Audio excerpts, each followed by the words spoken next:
Բարևձեզ, Ազատ ձայն լրատվականը սկսում է հայագիտական ձայն Արարատի հաղորդաշարը։ Այսօր խոսելու ենք մեր արեգակնային այբուբենի մասին, այն տիեզերական, սրբազան է եւ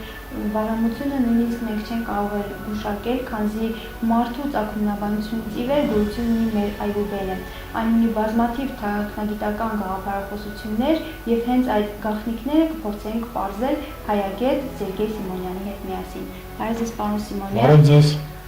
Անմիջապես անցնեմ հարցին, պարոն Սիմոնյան, արդեն նույնիսկ նշեցի, որ հայոց այբուբեն արեգականի մասին ենք խոսելու, դուք ունեք բազմաթիվ ուսումնասիրություններ դրա հետ կապված, եւ առաջին հարցը, ինչ է իրենից ներկայացնում հայոց այբուբեն արեգականը, ինչ բնույթ ունի եւ աշխարհում գոյություն ունեցող մնացյալ լեզուների մեջ ինչ տեղ է զբաղեցնում։ Հայոց այբուբեն արեգականի մասին լիարժեք պատկերացում կազմելու համար նախ եւ առաջ պետք է նշեմ,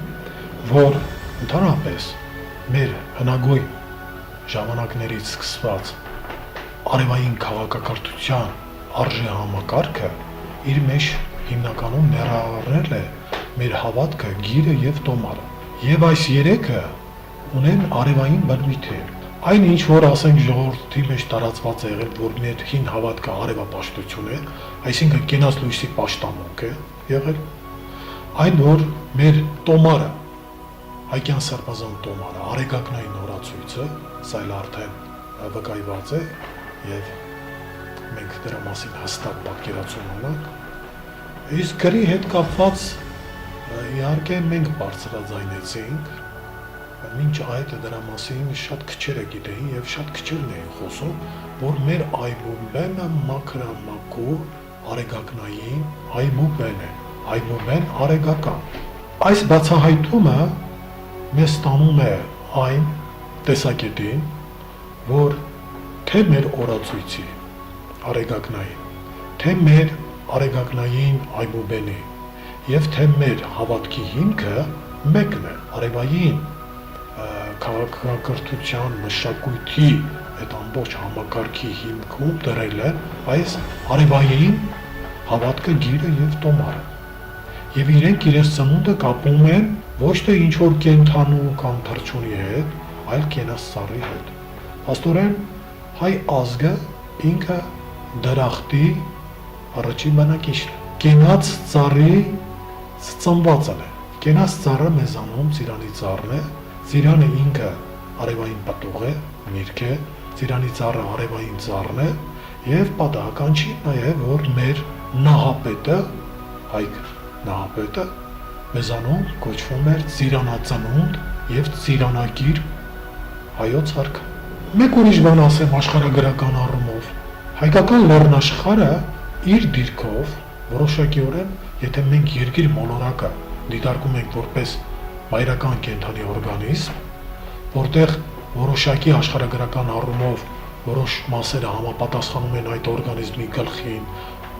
աստղագիտական առումով եմ ասում, աստղաբանական, որոշակիները ասենք կուրծքնա, ոտքեր եւ այլն, մեր տարածքը շատ հետաքրքիր համապատասխանություն ունի, որ այդ կենդանի օրգանիզմի արև հյուսակը հենց հայոց բարձրավանդակն է, լեռնաշխարհն է եւ այս խոսում վկայությունները, փաստարկները եւս մեկ անգամ ամրագրում են, որ մենք գործ ունենք լուրջ ազգային արևային քաղաքակրթության մշակութային արժեհամակարգի հետ։ Բոլոր սրբազան այբուբենների հիմքը թվային համակարգն է։ Եթե տվյալ այբուբենի տառերը որոշակիորեն համապատասխանության մեջ չեն դրված թվերի հետ, տվյալ այբուբենը չի կարող սրբազան այբուբեն կոչվել։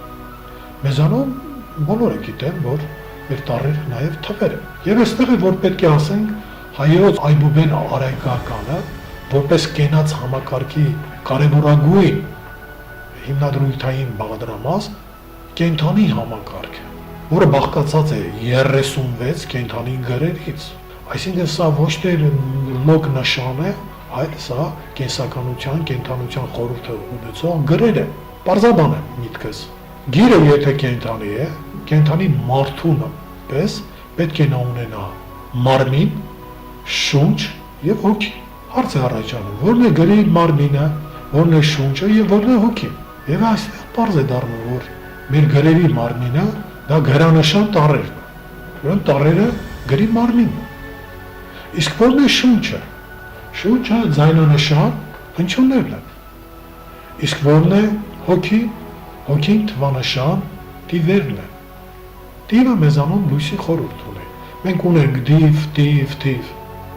Եվ այստեղից պարզ է դառնում, որ այս երեքը միասին մարմին, շունչ եւ հոգի արկա է նաեւ մեր կենտանի ուրեմն գրահամակարգում։ Այն բնական համակարգը դեռ ամբողջական բացահայտված չէ։ Մեր այբուբենը վաղուց օտարների ուշադրության կենտրոնում է։ 14-րդ դարուից հայտնի հայագետ Ամբրոջո Թեզոն տեսակետ ուներ եւ նա ասում էր, որ Փյունիկյան եվրայական այբուբենի հիմքի վրա բոլոր այբուբենները որ կան, դրանց բոլորի բանալին հայոց լեզուն եւ այբուբեն։ Ես կարողացա կենաց ծառի համակարգը ներկայացնելով քառաշճան մակարդակով, որտեղ հուր, օդ, ջուր եւ հող տարերքներին համապատասխան կենաց ծառը զուգակցված ներկայացված էր, որտեղ հրեղեն ոլորտը դա ուրեմն աստվածային ոլորտներ ներկայացնում եւ դա համապատասխանում է մեր այբուբենի առաջին 9 տառերն էր, հաջորդը ուրեմն օթեղենը դա բանական մտավոր ոլորտներ ներկայացնում, ջրեղեն ոլորտը դա արդեն աստեղային ոլորտներ ներկայացնում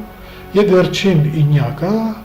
մեր գրերի տառերի հողեղեն նյութական ոլորտներ ներկայացնում։ Եվ մենք տեսնում ենք, որ մեր այբուբենը ամբողջությամբ ամբողջ արարչագործությունը սկսած աստվածային ոլորտից վերջացրած նյութական հողեղեն ոլորտով ամբողջը իր մեջ ներառում է։ Սա նաև մեզ հուշում է, որ մեր այբուբենը հնարավորություն է տալիս ճշգրտորեն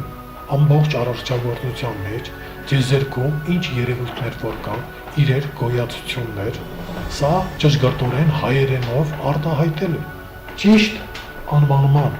արկայության դեպքում մենք տվյալ անվան թվային բացահայտման միջոցով կարող ենք ասել, թե տվյալ գոյացությունը իր երևույթը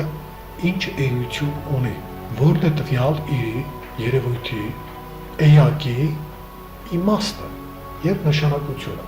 Փաստորեն մեր այբուբեն արեգականը հայոց արևաշունչ լեզվին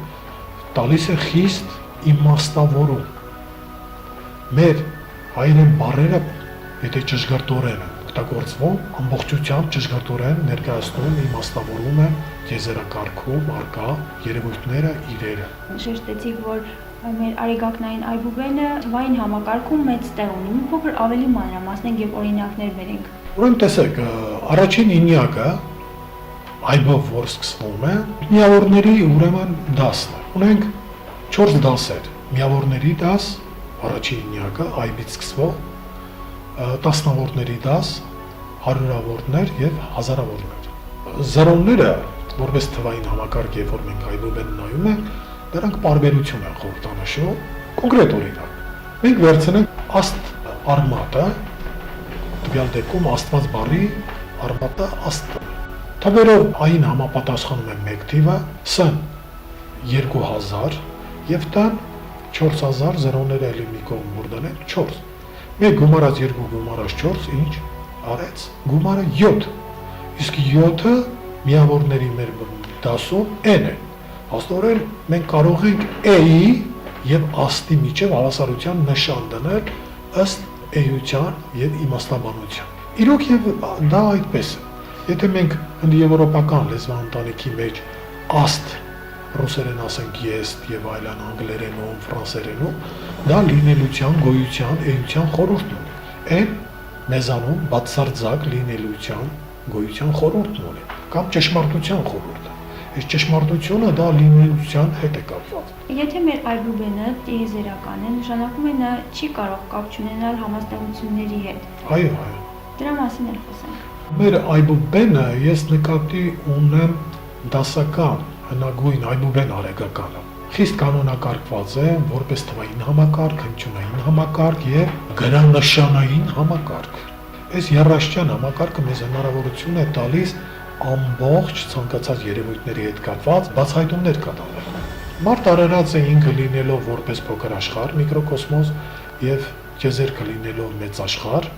մեր այբուբենը աստորեն նաեւ մեզ հնարավորություն է տալիս այս մեծ աշխարհի եւ փոքր աշխարհի հետ կապված որոշակի բացահայտումներ կատարել։ Հին ժամանակներում Պյութագորասի դպրոցում շատ վկայություններ կան։ Պյութագորասը ասում էր, որ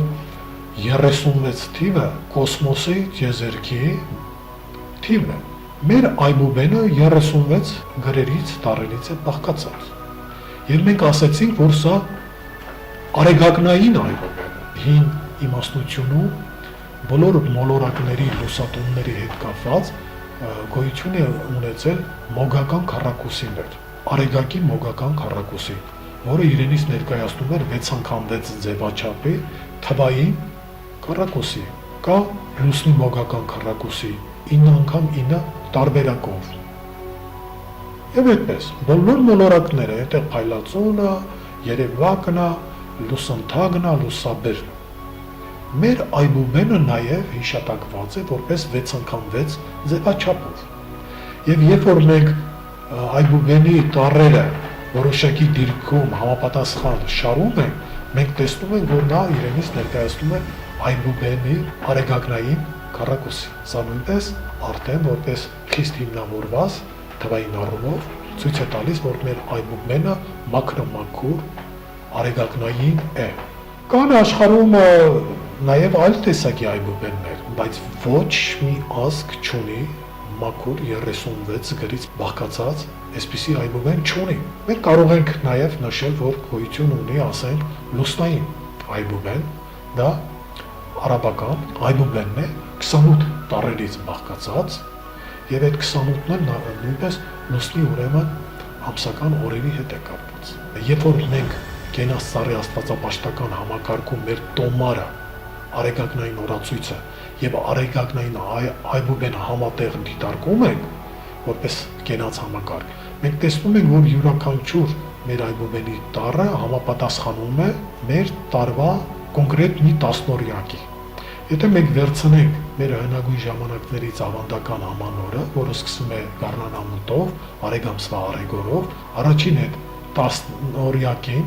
դեկանին համապատասխանում է այբը, հաջորդ տասնօրյակին բեն, հաջորդը գիմը, եւ այդպես եթե մենք շարունակենք, մենք կտեսնենք, որ այդ 36 անգամ 10-ը 360-ը ամբողջացնում է մեր տոմարի ամսակարգը, իհարկե ավելյաց այդ 5 օրերը դա առաջնագործության օրերն, քանի որ մեր ամիսները նաև համապատասխանում են կենդանակերպի համաստեղություններին, կենդանակերպի նշաններին, կոնկրետ, ասենք մեր արեգ ամիսը համապատասխանում է խոյ կենդանակերպին, ահեկանը, ցուրտ կենդանակերպին, եւ այսպես եթե մենք շարունակում ենք, տեսնում ենք, որ Սրբազան տոմարի ամսանունները, որը Հայկ Բարձրյալի ուստրելն ու դուստրելն է, այս կենաց համակարգում ամեն ինչը իր տեղն է, եւ սրանց միջոցով մենք կարող ենք մեկնաբանել, իմաստաբանել, էյաբանել մեզ շրջապատող ցանկացած բան։ Այ դուք խոսեցիք աստ արմատի մասին, հիմա խոսենք արևային կենսակերտ արմատի մասին։ Ինչ խորհուրդ ունի։ Սա նույնպես շատ հետաքրքիր խորհրդանշական կողմ ունի։ Եթե մեր այբուբենի յուրաքանչյուր տարի սկզբից կամ վերջից ավելացնում ենք կենսակերտ արմատը արևային, մենք կոնկրետ իմաստալից արևային բնույթի բառեր ենք ստանում։ Այբին որ ավելացնում ենք, մենք ստանում ենք բար, գար, դար, յար, զար, հար եւ այլն, քար։ Աստորեն արից մինչև քար, չէ՞, մենք ստանում ենք մի հետաքրքիր արևային բնույթ կրող շարք։ Եվ քարն էլ, ասենք, հայոց աշխարհը ինքը քարեղեն աշխարհ է։ Մենք ասում ենք բաց երկնքի տակ, չէ՞, քարեղեն թանգարան է հայոց աշխարհը։ Եվ այդ քարը քնած վիճակում իր մեջ ունի այդ կենսականության խորհուրդը, կենսակերտ արմատը, արը, այսինքն առարչական զորությունը քարի մեջ քնած վիճակում առկա է։ Կամ մենք կարող ենք վերցնել սկզբից արով սկսել։ Այդ դեպքում մենք ստանում ենք արգ, արդ, վերջում արկ կստանանք, արքայություն բառը թեկուզ վերցնենք, այդ ությունը վերջացանցը եթե մի կողմ տնենք արկ, տեսնում ենք, որ խիստ որոշակի արևային բնույթ գրող մենք մի ամբողջ համակարգ ենք ստանում։ Սա ևս նշանակում է, որ մեր լեզուն մաքրամաքուր արևաշունչ լեզու է։ Պարոն Սիմոնյան, մեր շատ հայագետներ գտնում են, որ պետք է վերադառնանք դասական ուղղագրության ձևին։ Այ որն է պատճառը, կարող եք մի փոքր մեկնաբանել։ Հանգամանքների բերումով մեր այբուբենը դասական այբուբենը մաշտոցյան ես երբ որ ասում եմ, նաև հասկանում եմ նախամեսրոպյան հայոց մաշտոցյան այբուբենը, որովհետև մենք նախքան քրիստոնեությունը նաև ունեցել ենք հնագույն մեր ծեսերի օրհնաբանությունների մաշտոց մատյանը, սա վկայված է, այսինքն մաշտոց հասկացողությունը դա նախաքրիստոնեական հայկական հասկացողություն է։ Դրա համար ես երբ որ ասում եմ մաշտոցյան այբուբեն, ես նկատի ունեմ նախամեսրոպյան։ Մեսրոպ մաշտոցը կարողացավ մեր հնագույն այբուբեն արեգականը վերականգնել եւ ներկայացվեց որպես նորոգատուր այբուբեն։ Մենք հենց այդ շրջանի ուրեմն 36 գրերից բաղկացած համակարգին պետք է, եթե վերադառնալու լինենք, ոչ թե միջնադարյան որոշակի փոփոխության կրած համակարգի, որովհետև եթե մենք դասականին չվերադառնանք, այդ դեպքում թվային համակարգի խախտում է տեղի ունենում։ Երբեք կլոր on 36 գրերի համակարգում առկա չէ։ Այսինքն on 36-ից դուրս է։ Եվ բառի մեջ o տառը օգտագործելը սա խիստ խախտում է թվային համակարգի։ Եթե մենք ուզում ենք, որ հայ մարդը ուղղամիտ լինի, ուղղագրության վերականգնումով, ուրեմն պետք է մենք ի սկզբանե վերադառնանք այս սկզբնական դասական համակարգին։ Այբուբեն արեգականը մեծ հնարավորություն է տալիս հայ մարդու միտքը աշխատացնելու համար։ Չմոռանանք, որ այսօր գիտությունը ապացուցում է, որ մեր ուղեղը կենսա համակարգի չէ։ Եթե մենք կարողանանք ճիշտ օգտագործել, հասկանալով ըստ էության խորության մեր այբուբեն արեգականը, մեր արեգակնային օրացույցը եւ մեր ուրեմն կենասարի աստվածապաշտական համակարգը, մենք կարող ենք բոլոր գործունեության ոլորտներում լուրջ հաջողությունների հասնել։ Իսկ մեր այբուբենը կարող ենք համարել մյուս լեզուների նախամայրը։ Եթե մենք վկայություն չունենայինք, շատերի համար կարող էր կասկած հարուցել։ Ավեստայով տրված է, որ առաջին Աստծո մարդը դա հայամարտն է եղել, եւ նա է առաջինը հաղորդվել Բարձրյալի հետ։ Եվ Ավեստայում նշված է, որ հայամարտը, գայոն մարդը, այգա մարդն է։ Չմոռանանք այգը հայերենում նույն արեգի խորհուրդ ունի։ Մեր օրացույցով ամսակարգը մեր սկսվում է արեգով, օրակարգը սկսվում է արեգով, ժամակարգը սկսվում է այգով։ Եվ այգա մարդը հենց հայամարտն է եղել։ Եվ նրանից առաջացել են արիական ազգերը, հաբետոստյան ազգ, ցեղարմատը հայամարտն է։ Նորից հիշենք 14-րդ դարի հայագետ Ամբրոջիո Թեզոյին, որ ոչ պատահականորեն նա ասում էր, որ որոշակիորեն փյունիկյան եվրայական այբուբենների բանալին հայոց լեզուն է եւ այբուբենն է։ Սիրելի հայրենակիցներ, այսօր այսքանը հիշեցնեմ, որ մենք այսօր փորձեցինք բացահայտել մեր արեգակնային այբուբենի գաղտնիքները, իսկ մեր հյուրն էր հայագետ Սերգեյ Սիմոնյանը։ Հաջողություն կհանդիպենք։